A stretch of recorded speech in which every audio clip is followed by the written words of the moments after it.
Chapter 37. Chauvelin's Advice. Citizen Chauvelin had drawn his colleague with him to the end of the cell that was farthest away from the recess and the table at which the prisoner was sitting. Here the noise and hubbub that went on constantly in the guard-room would effectually drown a whispered conversation. Chauvelin called to the sergeant to hand him a couple of chairs over the barrier. These he placed against the wall opposite the opening, and beckoning Heron to sit down, he did likewise, placing himself close to his colleague. From where the two men now sat, they could both see into the guard-room opposite them, and into the recess at the furthermost end of the cell. "First of all," began Chauvelin after a while, and sinking his voice to a whisper, "let me understand you thoroughly, citizen Heron. Do you want the death of the Englishman, either to-day or to-morrow, either in this prison or on the guillotine? For that now is easy of accomplishment. Or do you want, above all, to get hold of little Capet?" "It is Capet I want," growled Heron savagely under his breath. "Capet, Capet! My own neck is dependent on my finding Capet. Curse you, have I not told you that clearly enough?" "You have told it me very clearly, citizen Heron, but I wish to make assurance doubly sure, and also to make you understand that I, too, want the Englishman to betray little Capet into your hands. I want that more even than I do his death." "Then in the name of hell, citizen, give me your advice." "My advice to you, citizen Heron, is this. Give your prisoner now just a sufficiency of food to revive him.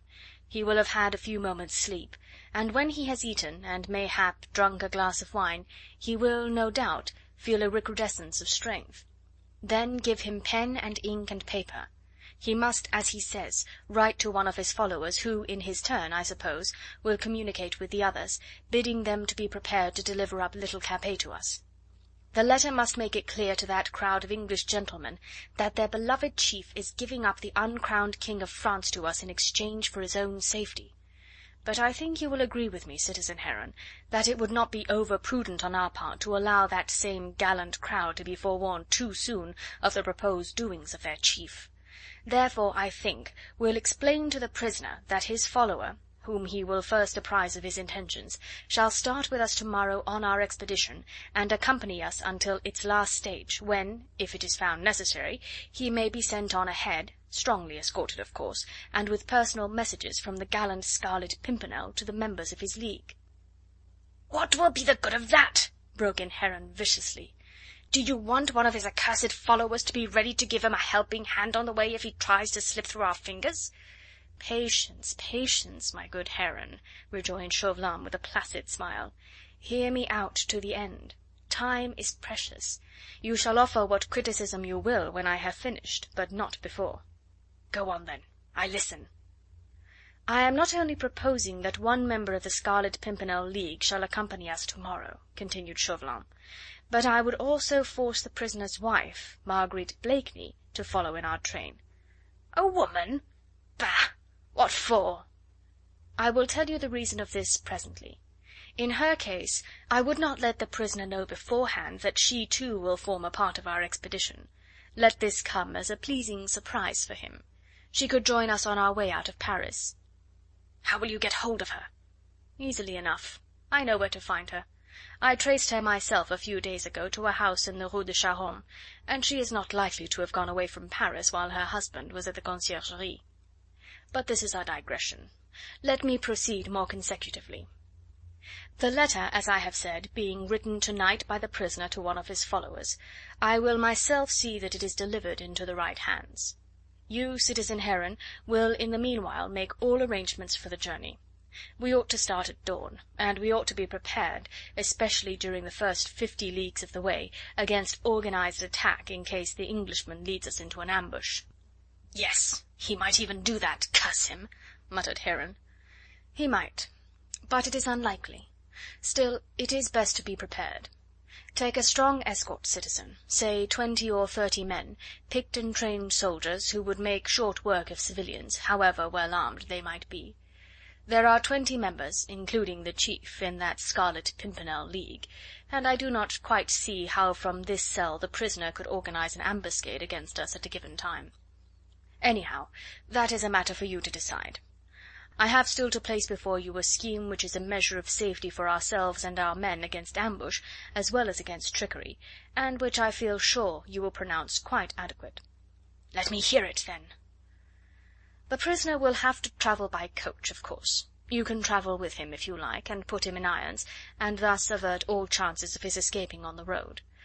But," and here Chauvelin made a long pause, which had the effect of holding his colleague's attention still more closely, "remember that we shall have his wife and one of his friends with us.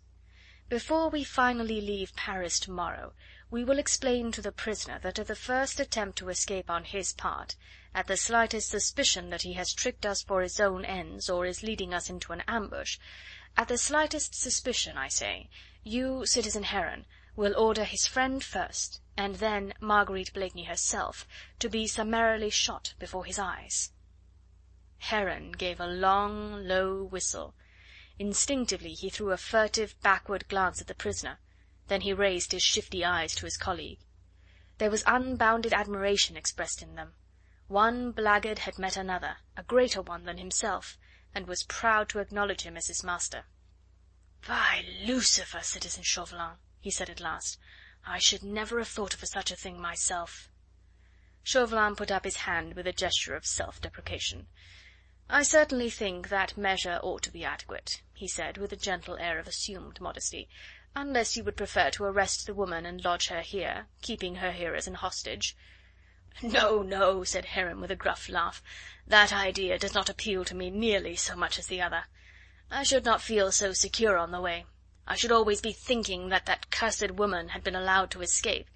No, no, I would rather keep her under my own eye, just as you suggest, citizen Chauvelin. And under the prisoner's, too," he added with a coarse jest. "If he did not actually see her, he might be more ready to try and save himself at her expense. But, of course, he could not see her shot before his eyes.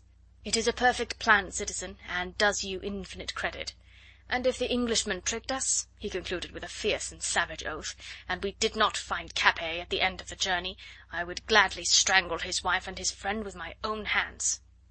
"A satisfaction which I would not begrudge you, citizen," said Chauvelin dryly. "Perhaps you are right. The woman had best be kept under your own eye. The prisoner will never risk her safety on that, I would stake my life. We'll deliver our final either or the moment that she has joined our party, and before we start further on our way. Now, citizen Heron, you have heard my advice. Are you prepared to follow it?" "To the last letter," replied the other.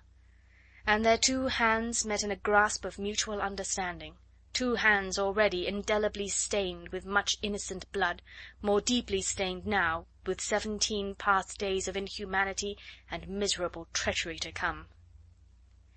End of chapter 37.